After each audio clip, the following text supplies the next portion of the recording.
Salve, salve, humanos! Olá, mortais, tudo bem? Eu falei que eu ia voltar e voltei. Já assistiu ao vídeo passado várias vezes para você entender aquelas orações bonitas? Pois vamos dar continuidade a elas. Eu falei para vocês que as orações coordenadas estão divididas em 5 categorias. Nós vimos duas delas: a aditiva, que é aquela que indica soma, adição, e a adversativa, que é aquela que dá a ideia de oposição, de contradição. Pois muito bem. Vamos às últimas três das coordenadas sindéticas. A oração vai ser sindética alternativa quando ela estiver indicando o quê, seu Aro? Quando ela estiver indicando uma alternativa, ou mais de uma, na verdade, né? Escolha, opções ou alternância. Então, assim, a oração alternativa, o objetivo dela é mostrar opções para quem está ouvindo, é indicar escolhas para aquela pessoa a quem você se dirige, ou para apontar uma alternância, uma mudança de fatos, de acontecimentos, de humor, sabe, essa alternância nas coisas. Vamos aqui ver o nosso exemplo. A fome atinge o homem em seus instintos mais primitivos. É uma questão de sobrevivência. Ou se pensa nesse assunto, olha aqui, essa oração. Ou teremos uma convulsão social, ou seja, vamos ter aí uma revolução. Pois bem, observa que o ou presente aqui, o que ele está fazendo? Ele está indicando, vamos supor que você tenha escrito isso aqui numa redação, ele está indicando ao leitor que existem opções. Quais são as opções? Ou a gente pensa no caso da fome, ou teremos a população revoltada. Então, tem essas escolhas a serem feitas. Se você notar, observa que ela vem aqui, ó, em dupla, geralmente, ó, ou, ora, quer, e assim sucessivamente. Por quê? Porque se eu tenho alternativas, se eu tenho escolhas, é comum que elas venham em dupla, essas bonitas dessas orações. O ou pode vir até sozinho, ó. Cale a boca ou eu conto para o seu pai. Então, qual é a alternativa? Ou eu conto para o seu pai. Mas o mais comum é que apareçam em duas. Ora chove muito nessa cidade, ora faz um sol tremendo. Observa a alternância do tempo. Ora faz isso, ora faz aquilo, tá bom? Então, é muito comum que as orações alternativas venham em dupla. E a oração conclusiva?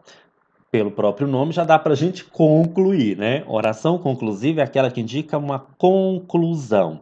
É um fechamento lógico do seu primeiro raciocínio. Lembra lá das adversativas? Que você tem um raciocínio, você tem uma ideia e acontece o contrário dessa ideia, aí você tem uma adversidade.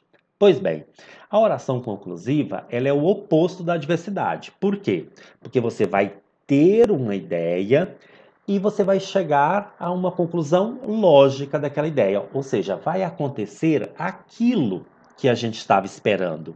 Quais são as conjunções que eu posso usar para passar a ideia de conclusão?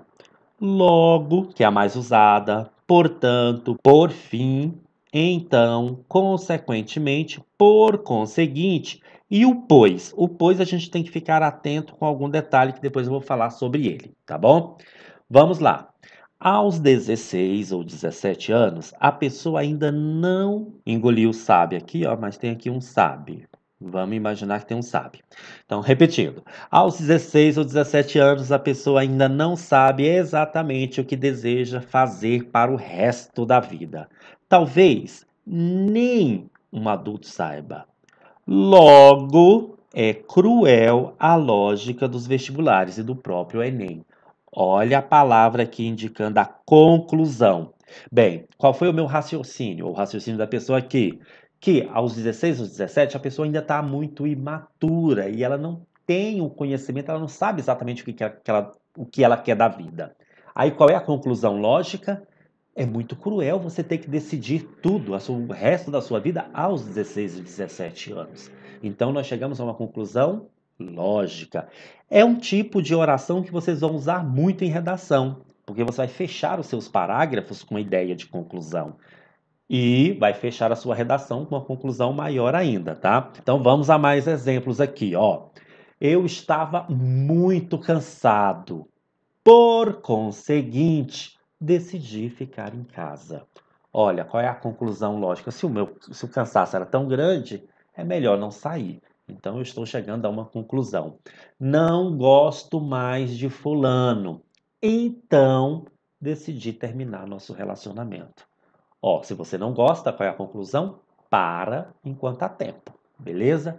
Então a oração conclusiva é isso, é aquela que te traz uma ideia lógica, uma conclusão, um fechamento lógico das suas ideias, beleza? E para fechar o nosso estudo das orações coordenadas, nós temos a oração explicativa. A oração explicativa, o que ela vai fazer? Ela vai explicar, ela vai trazer a explicação, o motivo da ideia anterior. Então, você tem uma ideia e você explica o porquê daquela ideia, né? Por que você chegou àquela ideia ou por que você está passando aquela mensagem? Principais conjunções explicativas: que, porque e o pois. Olha, lembra que o pois apareceu aqui? Nós temos o pois na conclusiva e temos o pois na explicativa. Daqui a pouco eu vou explicar a diferença entre eles para vocês. Ó, estude todas as vanguardas europeias. Essa é a minha primeira ideia. Agora eu estou explicando por que você deve fazer isso, né? Estou expondo o motivo, ó. Estude todas as vanguardas europeias porque é um assunto cobrado nos vestibulares. Então, existe um motivo, existe a explicação do porquê daquela primeira oração. Geralmente, as orações explicativas, geralmente, não sempre, elas vêm depois de uma frase no imperativo, ou seja, você tem uma ordem, você tem uma sugestão, aí vem a explicação do porquê.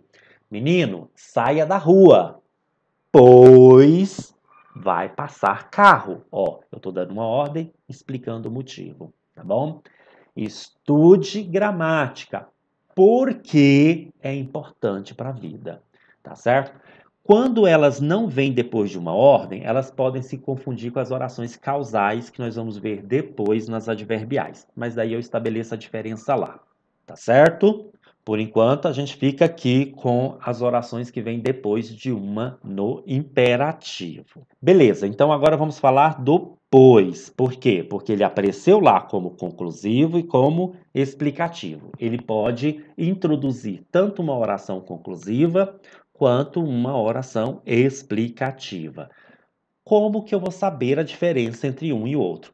Na presença do próprio pois, na posição que ele se encontra na oração. Ó, para ele passar ideia de conclusivo, ele tem que vir depois do verbo, certo? E para ele passar ideia de explicativo, ele tem que vir antes do verbo. De qual verbo? Do verbo da oração dele. Então vamos lá.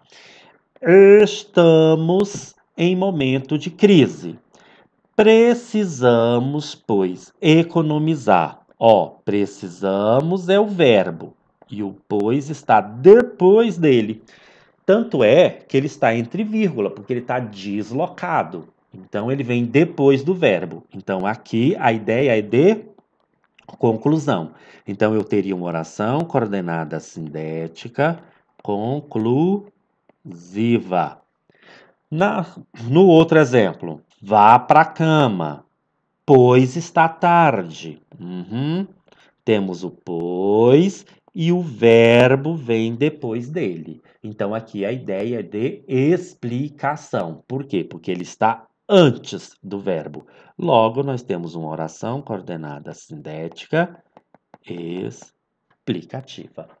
Perceberam a diferença? Então a diferença é essa. O pois apareceu depois do verbo, aí ele vai vir isolado por vírgula e tal, ele é conclusivo. Apareceu antes do verbo, ele é explicativo. Só isso. Bem, meu povo, essas foram as orações coordenadas. Espero que vocês tenham entendido. Se você não entendeu, volte o vídeo, assista novamente até memorizar e ficar craque no assunto. Como eu disse para vocês, é interessante você memorizar e lembrar das orações coordenadas, porque elas te dão ideias. E isso é muito importante na hora que a gente está fazendo uma redação, porque eu posso precisar dessas ideias para fechar a minha redação, para criar a minha redação, tá bom? A próxima aula de gramática será sobre as orações adverbiais, que são muito parecidas com as coordenadas, mas parecido não é igual, né? Então é isso. A gente se vê em breve, daqui a pouco, a qualquer momento. Tchau e até!